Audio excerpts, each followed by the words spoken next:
Well, hey everybody, Jonathan here with you at supplysidepartners.com. Just wanted to put this short video together.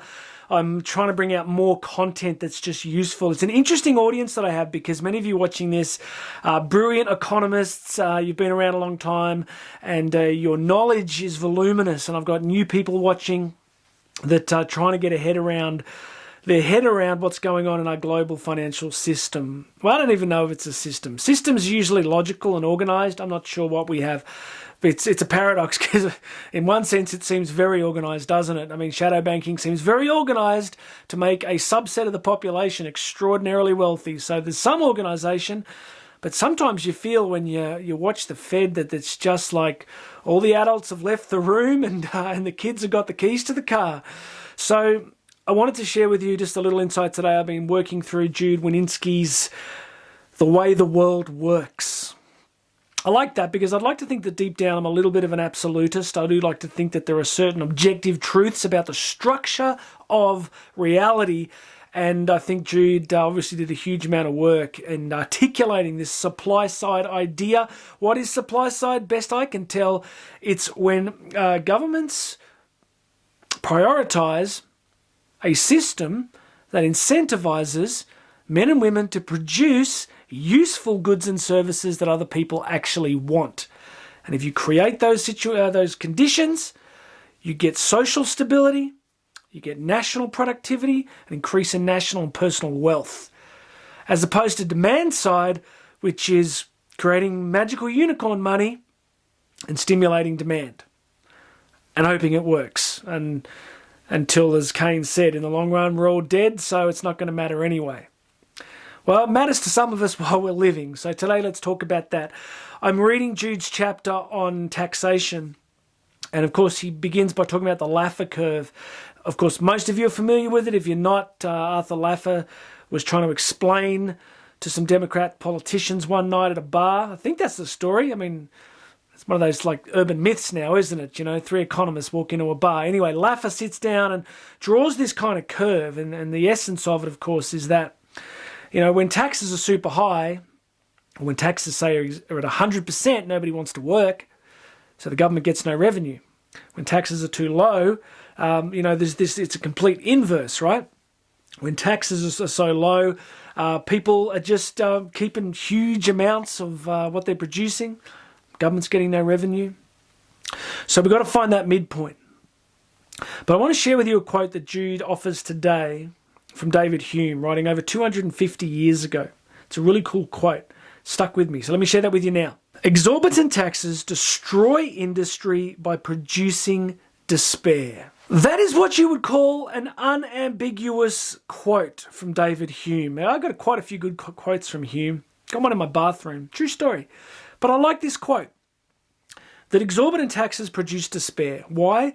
Because when humans realize that all their effort and energy and creativity and artistry, the value of that and the wealth of that is being just literally appropriated by somebody that had very little to do with it. Because I know people in government are like, well, we create the conditions by which industry can flourish.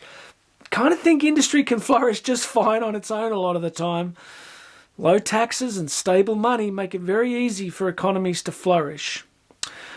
On a personal level, we've genuinely encountered this. So Karen and I, before government overreach pretty much wiped out our existing businesses, we noticed increasingly, you know, how much tax we were paying here in Australia, that we would work so hard and see close to half of our profit appropriated by the government. And I could live with that if it was being spent on things that were genuinely, you know, worthwhile. Infrastructure maybe, national defence. But of course we saw an enormously rapidly growing public sector and all sorts of crazy programs. I mean, just some of the stuff. So as business owners, you actually start to feel this. You go, I'm working so hard. I'm in airports, I'm traveling, I'm doing this, I'm building, I'm working. I'm sacrificing, go back to this kind of, you know, Jude's take, I'm sacrificing leisure time. I'm sacrificing, why don't I just quit and give up and just take some sort of UBI and do nothing? And I think that's kind of where we're heading, isn't it? We're heading to this current magical unicorn printing, high taxation, Green New Deal, blah, blah, blah. which is just incentivizing people not to work. So that's fine until you just get cultural implosion, right? Until eventually enough people are like, let's burn the whole thing down because there's no point working. We're just going to get this free stuff and get inflation and deflation and who knows what we're going to get. So I think this aspect of despair is a very real part of classical economics. And, you know, Jude makes the point that politicians rarely get this because he thinks that each time politicians increase taxes, the politicians notice what? People are working harder. So they increase the tax. So everyone's out there going, oh, now I've got to work harder. I've got to work longer. So the government gets this data that says, wow, people are working longer hours. You know, people are taking extra jobs. Look at this. The workforce is growing, the labour forces, and they assume that's productivity. But Jude makes the point that it leads to decreased productivity. People start doing unusual things with their time. Some people just quit altogether. But the politicians see this flurry of activity and think that they just stimulated the economy.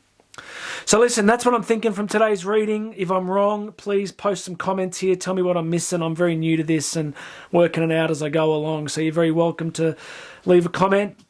If you're seeing this on YouTube, please make sure you've subscribed. Hit that little notification icon. I'm going to try and do these more regularly. If you're on the podcast version, please subscribe. Share this with people.